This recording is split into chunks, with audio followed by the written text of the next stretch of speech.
हरिनारायण यादव एक सच्चा किसान था। वो पीढ़ियों से अपनी जमीन पर खेती करता आया था।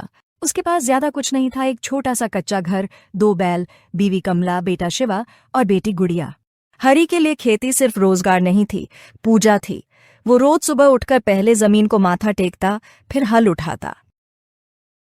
वो कहता, मिट्टी मेरी माँ है और माँ बेची नहीं जाती। गांव में एक शहर का बड़ा व्यापारी आया, नाम था सेठ लालचंद अग्रवाल। उसने गांव की जमीन खरीदनी शुरू की। कई रिसोर्ट बनाएगा, कई फैक्ट्री लगाएगा। जो किसान कर्ज में डूबे थे, उन्होंने जमीन बेच दी।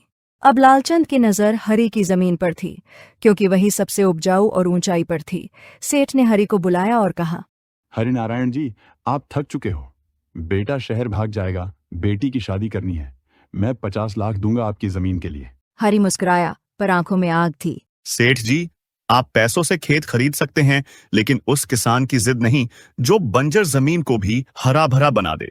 सेठ अपमानित हुआ। उसने फैसला किया हरि को झुकाकर रहेगा। सेठ ने हरि को तंग करना शुरू किया। फसल के समय पानी की सप्लाई बंद करवा दी। मंडी में उसके अनाज की कीमत गिरवा दी। बेटे शिवा पर झूठा केस लगवाया चोरी का। हरि टूटने लगा। बेटा जेल में, बेटी की शादी रुकी, पत्नी बीमार। गांव वालों ने कहा, अब तो जमीन बेच दो, पर हरि ने जवाब दिया, जब खेत से पहली बार अंकुर निकला था, तब मैंने उससे वादा किया था, साथ नहीं छोड़ूंगा। कमला ने कहा, मैं जेवर बेचूंगी। गुड़िया बोली, पढ़ाई रोक दूंगी। और गांव के कुछ जवान जो हरि से प्रेरित थे बोले, हम मिलकर खेती करेंगे। सबने मिलकर खेत बचाया। पानी के लिए उन्होंने मिलकर कुआं खोदा, ताकि पानी की समस्या दूर हो जाए।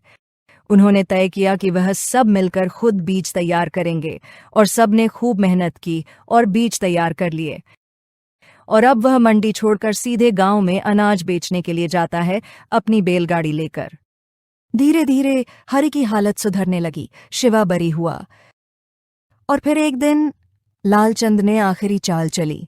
फर्जी दस्तावेज बनवाकर जमीन अपने नाम करवाने की कोशिश की। पर इस बार हरि अकेला नहीं था। गांव वालों ने आरटीआई डाली, पंचायत में आवाज उठाई, और गुड़िया ने सोशल मीडिया पर वीडियो डाला, एक किसान की पुकार, जो वायरल हो गया।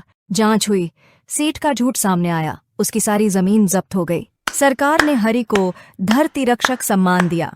अब हर जगह लोग हरि की मिसालें देते। उसकी जमीन अब जैविक खेती का उदाहरण बनी। गांव के बच्चे वहां आकर सीखने लगे। हरि के खेत के बाहर एक बोर्ड लगा है, जिस पर लिखा है, यहाँ वो किसान रहता है जिसने मिट्टी के लिए लड़ाई लड़ी और जीत भी गया। इस कहानी से हमें ये सीख मिलती है, जिनके पास सिर्फ मिट्टी होती है, वो अक्सर सबसे अमीर होते हैं, क्योंकि उनके पास मेहनत, जिद और आत्मा होती है।